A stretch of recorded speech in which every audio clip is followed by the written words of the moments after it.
Bismillahirrahmanirrahim. Assalamualaikum warahmatullahi wabarakatuh. Selamat malam. Selamat berjumpa kembali di pengajian Ahlal Musamarah fi Hikayati Aulia'il Asyrah yang ditulis oleh Kiai Abi Fadl atau lebih dikenal dengan Ba Fadl. Hari kemarin maksud saya, kita menceritakan tentang sampai keturunan Sunan Gunung Jati. Jadi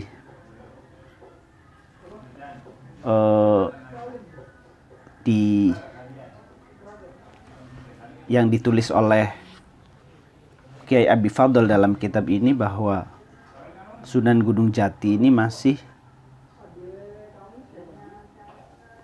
berhubungan, masih saudara dengan Raden Rahmat atau Sunan Ampel, dan asalnya dari Fasai, jadi masih saudara dengan Maulana Ishaq. Kemudian kita teruskan. Bismillahirrahmanirrahim. Wa fi dzalikal waqti Ja'a ila jazirati Jawa salah satu rijalin minal Arab min ahli Yaman wa hum min dzurriyyati Rasulillah sallallahu alaihi wasallam. Ismu ahadihim As-Sayyid Muhsin wa tsani As-Sayyid Ahmad wa thalith Khalifah Husain. Faja'u ila Ampel wa dakhalu ala Sayyid Rahmat wa sallamu alaiha faradda alaihim assalam. Suatu ketika datang 3 orang dari negeri Yaman. Ketiganya masih keturunan Rasulullah, seorang Sayyid. Yang pertama adalah Muhsin, kemudian Ahmad, dan Khalifah. Sayyid Muhsin, Sayyid Ahmad, dan Sayyid Khalifah Husain. Dia menghadap ke Ampel, datang ke Ampel, menemui Raden Rahmat atau Sunan Ampel. Fasalahum an ismihim wa an hajatihim faqala As-Sayyid Muhsin ana muhsinun wa hadza akhi ismuhu Khalifah Husain wa hadza ismuhu Ahmad. Ji'na minal Yaman ilaika linata'allama minka ulum asy-syari'ati wat tariqah wal haqiqah. Faqala As-Sayyid Rahmat ya bunayya innal ilma syadidun li'annahu idza lam ya'mal bihi fahuwa yajurru ilal azab asyadid. Wah, subhanallah. Jadi 3 orang ini, 3 orang Sayyid yang datang ke Sayyid Rahmat ini, dia menghadap dan ingin nyantri, ingin belajar kepada Sayyid Rahmat. Katanya ji'na minal Yaman ilaika linata'allama minka ulum asy-syari'ah. Jadi saya sengaja datang ke sini dari Yaman. Itu tujuannya ingin belajar. Terus jawaban Sayyid Rahmat, ya bunayya, innal ilma syadidun. Wahai anakku, katanya, bahwa ilmu itu berat sesungguhnya. Ilmu itu sangat berat. Li'annahu idza lam ya'mal bihi fahuwa yajru ila adzabis syadid. Karena kalau ilmu itu tidak diamalkan, maka justru ilmu itu akan membawa kepada azab yang pedih, azab yang dahsyat. Jadi ini beratnya. Karena orang berilmu itu dia punya tanggung jawab sosial, juga tanggung jawab terhadap dirinya sendiri. Tanggung jawab sosial berarti dia harus mengamalkan ilmu itu pada orang lain. Tanggung jawab pada dirinya sendiri berarti orang yang berilmu, dia harus pertama mengamalkan untuk dirinya sendiri dan mengamalkan untuk orang lain. Ini yang karena seperti yang banyak disebutkan dalam maqalah ulama, al-ilmu bila amali kasyajari bila samarin, bila samratin. Jadi ilmu itu ibarat pohon. Kalau tidak diamalkan maka ya pohon yang tidak berbuah. Jadi buah itulah yang sesungguhnya yang diharapkan atau tujuan dari ilmu itu bisa diamalkan. Faqala Sayyid Muhsin, narju min fadlillahi alaina wa min barakati du'aika lana wa du'ai abaina an nuqawwiya al-amali bil ulum ma'al ikhlas fata'allamu minhu tilkal ulum wa lazamu ala khidmatihi wa ta'atihi wa amilu bima asyara ilaihi hatta saru min awliyaillahi ta'ala. Kemudian jawaban dari ketiga santri yang baru saja datang begitu dinasihati bahwa ilmu itu sangat berat, ilmu itu punya tanggung jawab yang berat sekali, baik tanggung jawab sosial maupun tanggung jawab terhadap diri sendiri. Jawaban ketiga santri itu oke lah. Faqala Sayyid Muhsin, narju min fadlillah, saya berharap keutamaan Allah, fadilah dari Allah, dan berharap dari doa panjenengan, katanya, kepada Sayyid Rahmat, wa du'ai abaina, dan doa dari bapak-bapak kita, an nuqawwiya al amal bil ulumi ma'al ikhlas, agar dikuatkan, diberikan kekuatan untuk mengamalkan ilmu dengan ikhlas. Nah, ini yang terpenting. Fata'allamu minna tilkal ulum wa lazamu ala khidmati wa ta'atihi. Kemudian mereka fata'allamu minhu. Fata'allam, kemudian mereka belajar ilmu, belajar pada Sayyid Rahmat. Di samping belajar, mereka juga khidmah dan ta'at, membantu Sayyid Rahmat dalam segala hal. Wa amilu bima asyaru ilaihi hatta saru awliya ilahillah. Dan mereka mengamalkan ilmu itu sehingga ketiganya menjadi wali Allah. Qad taqaddama anna Sayyid Rahmat wulida lahu sab'atu aulad. Wa taqaddama dzikru ismihim. Amma Sayyidah Syarifah binta Sayyid Rahmat fatazawaja Al-Hajj Utsman ibnu Sayyid Raja Pandita wastautana fi qaryatin qarba jabalin yuqalu lahu Mayoran. Mayorannya.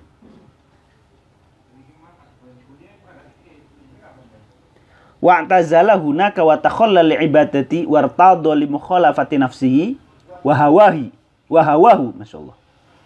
Wartadha li mukhalafati nafsihi wa hawahu hatta sara min auliya'illahi ta'ala washtahara bisunan Mayoran.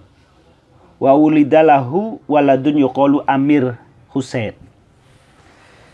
Dan di awal-awal sudah diceritakan bahwa Sayyid Rahmat atau Sunan Ampel ini memiliki 7 anak. Yang pertama,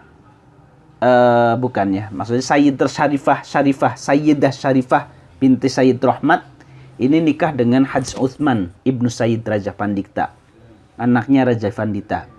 Kemudian wastautona fi qaryatin Qaruba Jabalin yuqalu lahu Mayoran. Dan mereka menetap di sebuah dekat pegunungan yang dinamakan pegunungan Mayoran. Mayoran itu di mana ya? Mayoran ini. Wa atazala hunaka wa takhalla lil ibadati.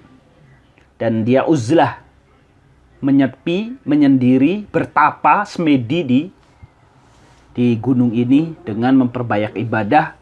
Wartadha li mukhalafati nafsihi wa hawahu, dengan mengekang hawa nafsu dan keinginan ego, segala ego yang ada di dalam dirinya. Hatta sora min auliya'illahi ta'ala washtahara bisunan Mayoran. Sehingga dia menjadi seorang wali dan masyhur atau terkenal dengan nama Sunan Mayoran. Dia memiliki seorang anak yang bernama Amir Husain. Ini putri dari Sunan Ampel yang kawin dengan anaknya Raja Pandita, anak dari adiknya berarti ya. Masih sepupu berarti. Kawin sepupu. Wa amma Sayyidah Mutmainnah bintas Sayyid Rahmat fatazawaja as-Sayyid Muhsin wastautona ma'aha fi qaryatin yuqalu laha Wilis. Wa atazala hunaka wa takhalla lirriyadah wal ibadah wa salaka tariqal auliya hatta sara min auliya illahi ta'ala washtahara bisunan wilis wa ulidalahu waladun yuqalu lahu Amir Hamzah.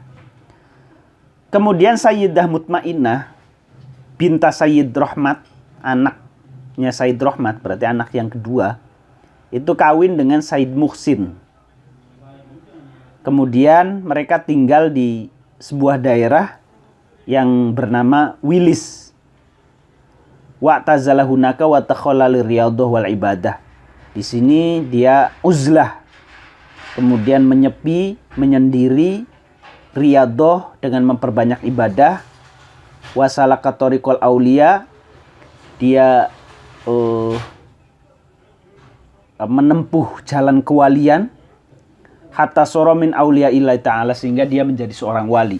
Washtahara bisunan Wilis, dan masyhur dengan Sunan Wilis. Wa ulidalahu waladun yuqalu lahu Amir Hamzah, dan memiliki seorang anak yang bernama Amir Hamzah. Jadi rata-rata anak-anak Sunan Ampel ini semuanya menjadi wali. Keturunannya itu sama seperti halnya ya keturunan dari nabi-nabi ya, misalnya dari beberapa nabi, Nabi Zakaria, kemudian ada Nabi Yusuf, ada sampai keturunannya Nabi Muhammad. Jadi dalam Al-Quran itu kan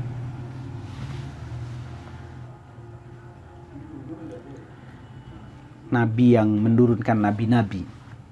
Lah ini juga wali yang menurunkan wali-wali.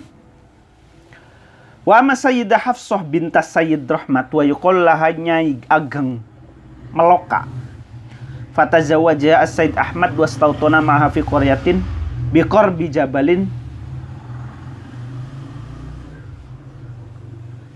jabalin yuqal lahu Kamlaka. Wa tazala hunaka wa takhala li mujahadati nafsihi wa tajarrada li ibadatillahi murtadun bi taqlilit ta'am wal manam wa dama ala dzalika thalatha sinina wa sara waliyan min auliya illahi ta'ala washtahara bisunan Kamlaka walam yulad lahu waladun. Kemudian anak yang ketiga yang bernama Sayyid Hafsah, anaknya Sunan Ampel maksudnya, yang lebih dikenal dengan Nyai Ageng Meloka. Nyai Ageng Meloka. Itu kawin dengan Sayyid Ahmad. Ya berarti orang yang tadi itu yang dari Yaman, santrinya ya.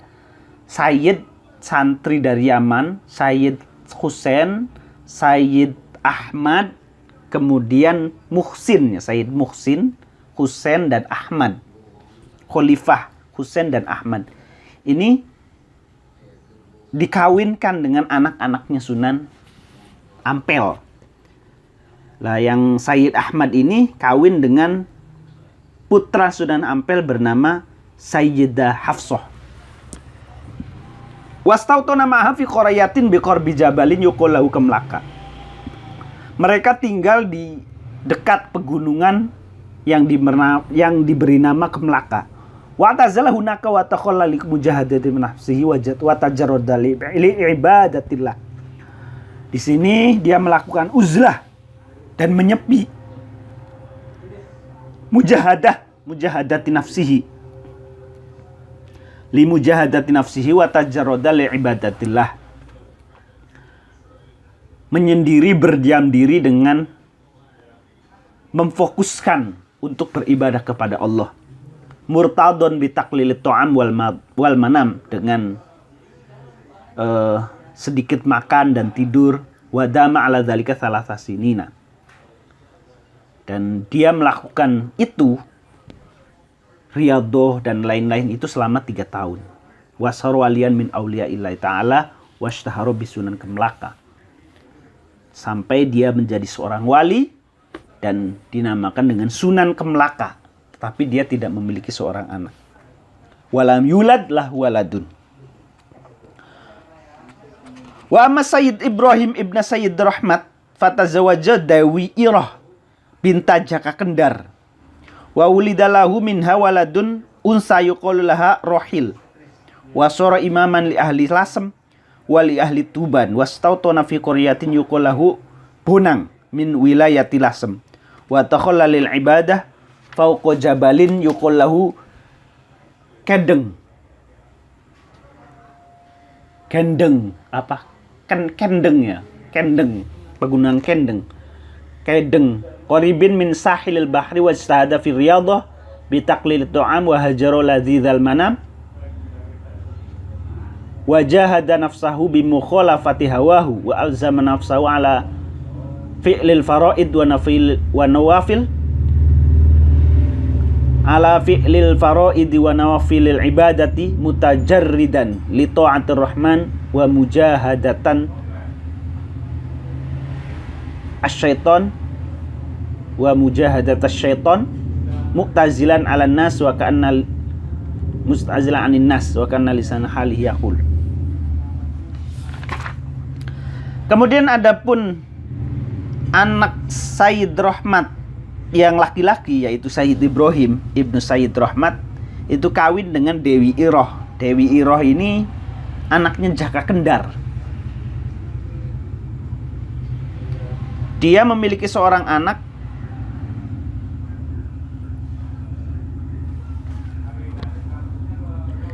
yang pertama adalah perempuan yang bernama Rohil. Wasoro imaman li ahli Lasem wa li ahli Tuban. Dia menjadi pemimpin di Lasem dan daerah Tuban.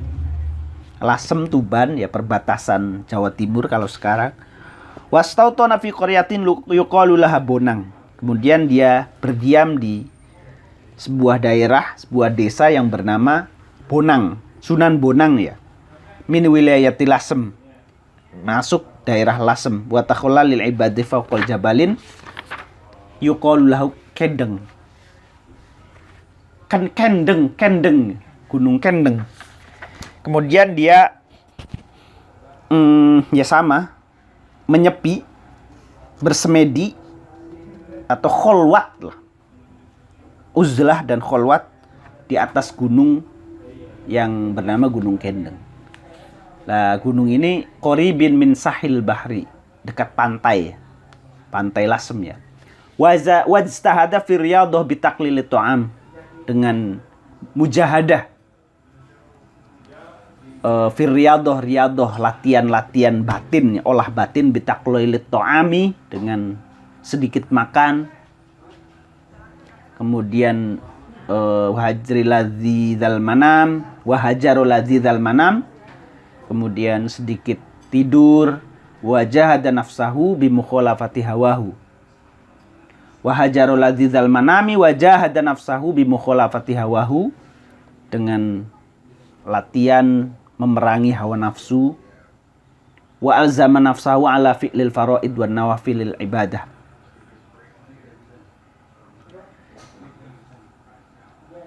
Kemudian dia melakukan ya istiqomah, melakukan sholat-sholat fardu dan sholat-sholat sunnah, mutajarridan li ta'atir rahman wa mujahadah syaitan, dengan mensucikan, membersihkan diri kepada selain Allah dan memerangi rayuan-rayuan setan, mu'tazilan anin nas, dengan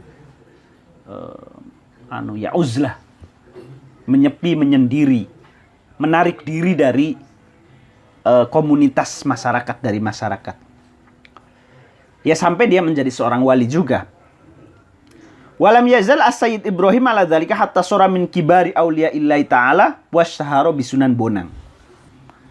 Dan sampai pada akhirnya Sayyid Ibrahim bin Sayyid Rahmat yang lebih dikenal dengan Sunan Bonang ini menjadi seorang pemuka para wali, kibaril auliya'illahi ta'ala, pemimpin para wali atau pemuka para wali. Jadi Sunan Bonang ini berarti anaknya ya. Anaknya Sunan Ampel. Wa min karomatihi al-zahirah baqa'u athari jabhatihi wa anfihi wa rukbataihi wa atrafi qadamaihi ala sokhratin somma ila hadzal zaman. Ila sokhratin somma ila hadhihi zaman wa syaharatil kasokhrah bismi sujudan. Nah, salah satu dari karomahnya Sunan Bonang atau Sayyid Ibrahim ini, yang masih bisa kita saksikan sampai hari ini adalah bekas sujud, kemudian bekas pesujudan Sayyid Ibrahim di sebuah batu itu masih ada anunya, bekasnya, atau telapak tapak ya, kalau dalam Jawa sih tapak. Jadi batu, kemudian hidung, kedua lutut, kemudian ujung-ujung jarinya itu ala sokhratin somma ila hadhi zaman, sampai hari ini masih kita yang kemudian batu itu disebut batu pesujudan. Iya. Batu pesujudan ini adalah bekas sujudnya Sayyid Ibrahim atau Sunan Bonang. Ini wa min karomatihi ya. Jadi ya karena dia khusyuk, ikhlas beribadah, bukan seperti orang zaman sekarang kira-kira jidatnya biar hitam dia digedor-gedorkan ke ya biar kelihatan katanya. Jadi nggak perlu ya. Orang yang jidatnya itu memancarkan sinar karena sering sujud kepada Allah itu ya harus didorong dengan niat yang tulus. Jadi bukan hitam karena biar kelihatan dia sering sujud kepada Allah, lama sujudnya, enggak. Seperti halnya Sunan Bonang ini. Jadi dia sholat di situ, di batu itu mungkin karena istiqomah di situ sehingga batu itu sampai ya ini wa min karomatihi. Sama seperti misalnya di makom Ibrahim itu katanya ada telapaknya Nabi Ibrahim ketika membangun Ka'bah. Ya ini kan wa min karomatihi. Wa tabqa mutabarrikan biha annasu ilal an fawqal jabalil mazkur. Dan batu itu masih ada sampai sekarang dan diambil barokah, tabarukan. Banyak manusia, banyak orang yang mengambil tabarukan. Wa fi maudhi'in qarimin fi tilka sukhrah qabra imratin min banati mulukisin yuqal laha Putri Campa. Qila annaha aslamat wa ra'at as-sayyid Ibrahim yusolli ala sukhrah fa'ashaqathu famakathat hunaka muntaziratan linsirafihi anis salat falam yansarif hatta matat fadufinat hunaka wa duribat ala qabriha kubbatan kanat tahta a'midatihim idhamun min faqarati idhamin zuhri samkil bahri.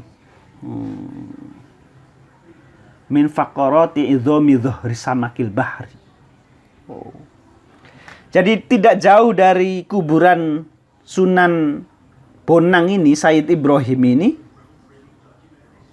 di dekat sujudannya, di dekat sebuah batu tempat sujudnya Sayyid Ibrahim ini ada makam seorang perempuan dari Cina. Min banati mulukisin. Jadi salah satu Putri Campa. Di sini disebutnya Putri Campa. Jadi ada anak seorang Putri Campa. Menurut ceritanya Putri Campa ini kenapa dia dikuburkan di situ? Qila annaha aslamat wa ra'at as-sayyida Ibrahim yusolli ala sukhrah. Dia masuk Islam. Dan dia melihat Sayyid Ibrahim sedang sholat di atas batu itu. Kemudian fa'ashaqathu. Dia merasakan istilahnya ya merasakan cinta yang sangat, dia merasakan ada tarikan semacam daya tarik spiritual mungkin ya yang dimaksud itu. Famakatha hunaka muntaziratan linsirafihi anis shalah. Dia terus menunggu sampai Sayyid Ibrahim ini selesai sholat. Dia ada salah satu daya tarik. Jadi dia sangat mencintai Sayyid Ibrahim. Atau mungkin bukan cinta ya. Tapi ada daya tarik spiritual, ada magnet ada aura yang memancar dari Sayyid Rahmat sehingga dia diam di situ menantikan sampai Sayyid Ibrahim selesai sholat. Namun falam yang sorif hatta matat. Namun Sayyid Rahmat tidak pernah jadi ditunggu-tunggu itu tidak selesai sholatnya sehingga dia mati dan dikuburkan di situ. Kemudian sehingga sampai sekarang dibangun sebuah kubah.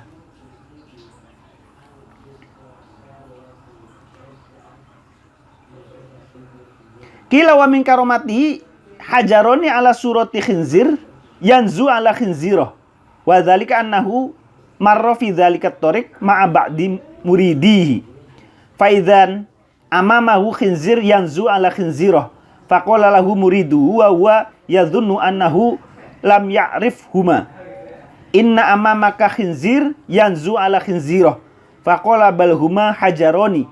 Fasara hajaroini wa huma baqiyatin ilal an fi mahillatin yuqallahu hajarul khinzir watu celeng min qaryatin kars min nahiyati sedan min akmali Rembang wa ghadzalika minal karomat. Ada lagi karomahnya Sayyid Ibrahim selain batu pasujudan tadi, yaitu batu celeng, watu celeng. Jadi watu celeng ini ceritanya begini. Jadi ketika Sayyid Rahmat berjalan dengan murid-muridnya, tiba-tiba di depannya ada khinzir, ada babi yang sedang kawin ya, antara babi perempuan dengan babi laki-laki. Babi betina dengan buruan perempuan. Babi betina dengan babi jantan. Jadi sedang kawin. Faqalahu muriduhu wa huwa yadhunnu annahu lam ya'rifhuma. Kemudian salah satu dari muridnya itu menunjukkan kepada Sayyid Rahmat, itu ada babi yang sedang kawin gitu. Menunjukkan kepada Sayyid Rahmat. Kemudian jawab Sayyid Rahmat, oh bukan, itu batu itu. Seketika itu, kedua babi itu yang sedang kawin itu menjadi batu. Fasoro hajaroini wa huma baqiyatin ilal an, sampai sekarang. Fi mahillatin yuqalu hajarul khinzir, watu celeng. Jadi sampai sekarang dinamakan dengan watu celeng. Jadi ucapannya para wali itu karena dia ya aulia, ya kekasih Allah, sehingga sampai ucapannya pun itu mengandung doa. Jadi yang tadinya, oh itu bukan celeng, itu batu itu, padahal awalnya adalah batu. Itu salah satu dari karomahnya Sunan Bonang. Min Koryatin Kars, di desa Kars ya. Min Nahiyati Sedan, min Akmali Rembang. Ya daerah sekitar situ batunya. Wa ghairu dzalika minal karomat. Dan ada beberapa karomahnya Sayyid Ibrahim atau Sunan Bonang ini. Ya memang Sunan Bonang ini dimakamkan di daerah Bonang ya. Bonang itu sebetulnya kan hanya julukan saja. Jadi banyak sekali Gresik, Sunan Gresik, Sunan Bonang, Sunan Gunung Jati itu dinisbati ilal qaryah, dinisbatkan kepada daerah. Ya mungkin itu saja pengajian kita kali ini. Kita akan teruskan di besok malam. Wabillahi taufiq wal hidayah. Wal afu minkum. Wassalamualaikum warahmatullahi wabarakatuh.